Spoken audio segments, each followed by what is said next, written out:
Kids in a Digital World. I'm your host, Hallie Huntsman, and I'm so glad you've joined us for this very first episode.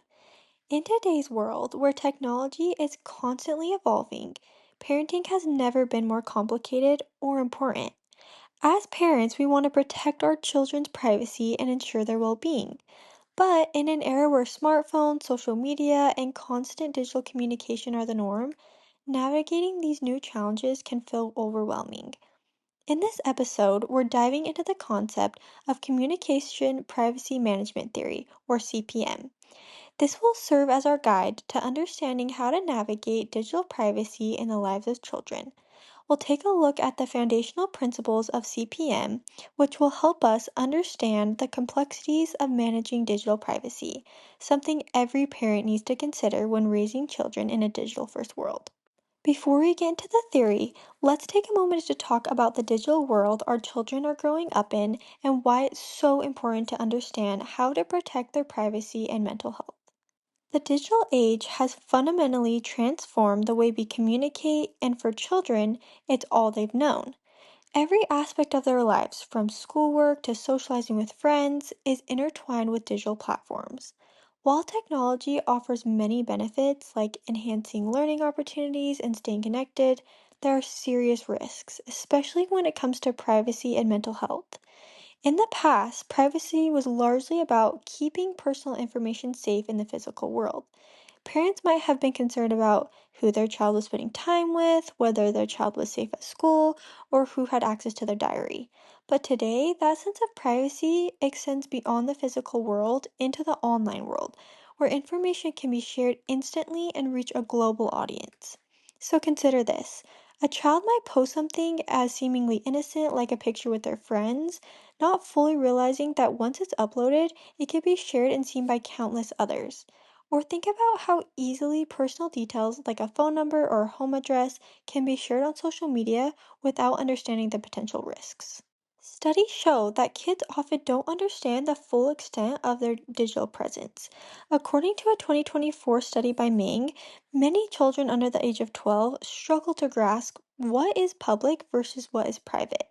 They might think that their social media account is private, but if they've accepted multiple followers, those followers can easily share that information with others, leading to privacy breaches. This is where communication privacy management theory becomes crucial.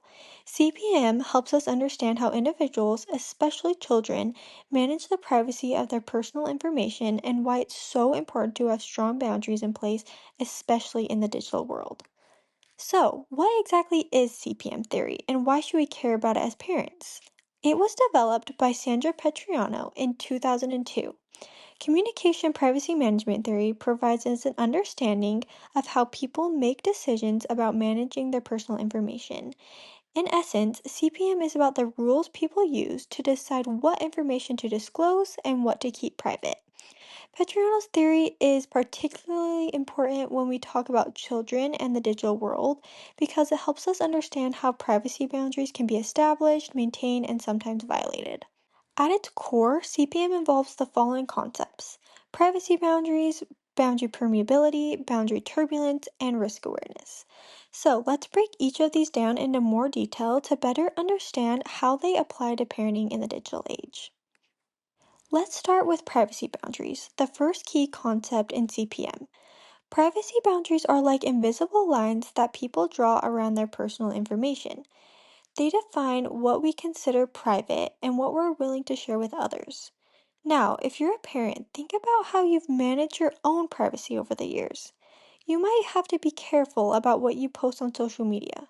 But what about your child? Are they making the same decisions? For children, establishing these boundaries can be tricky.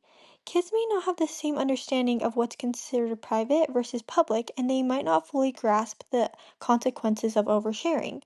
For example, a child might post something on social media without thinking twice. Maybe it's a funny video of them dancing or a picture with their friends, but those seemingly innocent moments can reveal personal information that could put their privacy at risk. A 2024 study by Sewell and Perry emphasizes that children often struggle with privacy management online. When they share something publicly, like a photo with their school's name in the background, they're unknowingly sharing more than they realize. This is why establishing strong privacy boundaries with your child is so important. As parents, we can help teach our children how to set these boundaries. It's about making sure they understand what is okay to share and what should stay private. This means having open conversations about the kinds of personal information that should never be shared online. These are things like home addresses, phone numbers, and even intimate details about their lives. Next up is boundary permeability. This concept refers to how much personal information can flow through the boundaries that we've set.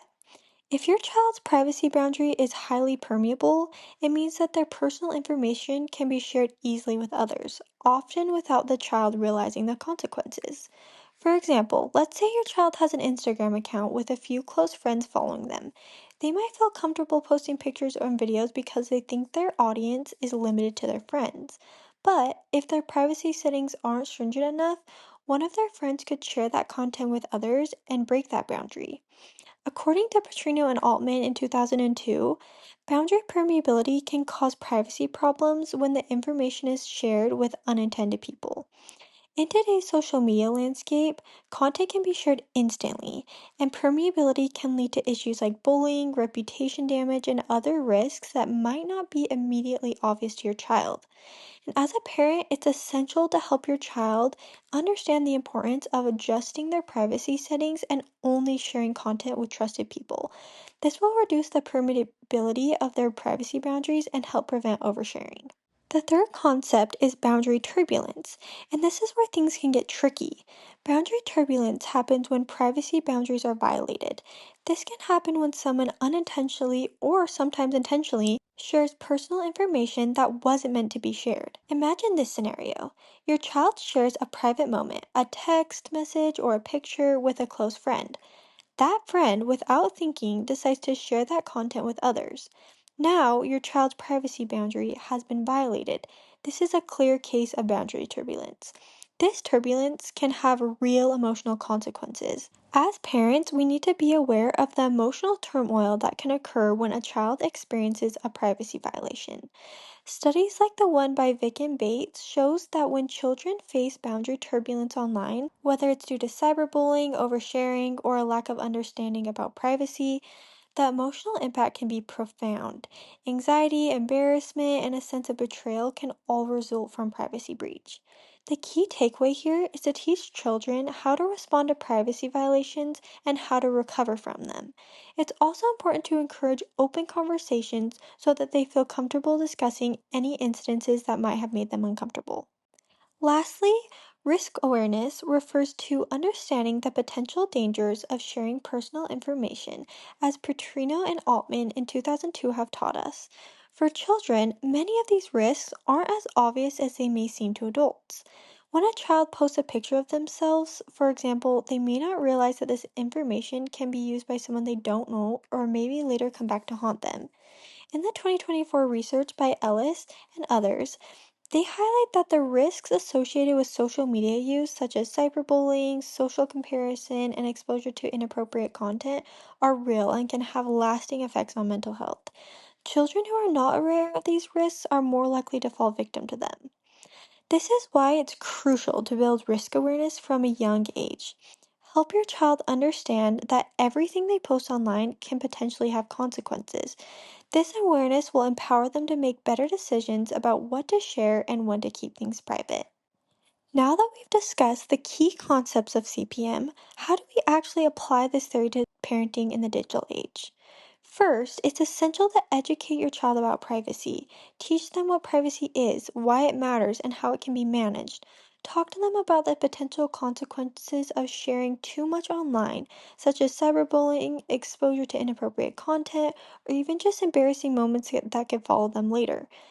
Second, help your child set clear privacy boundaries.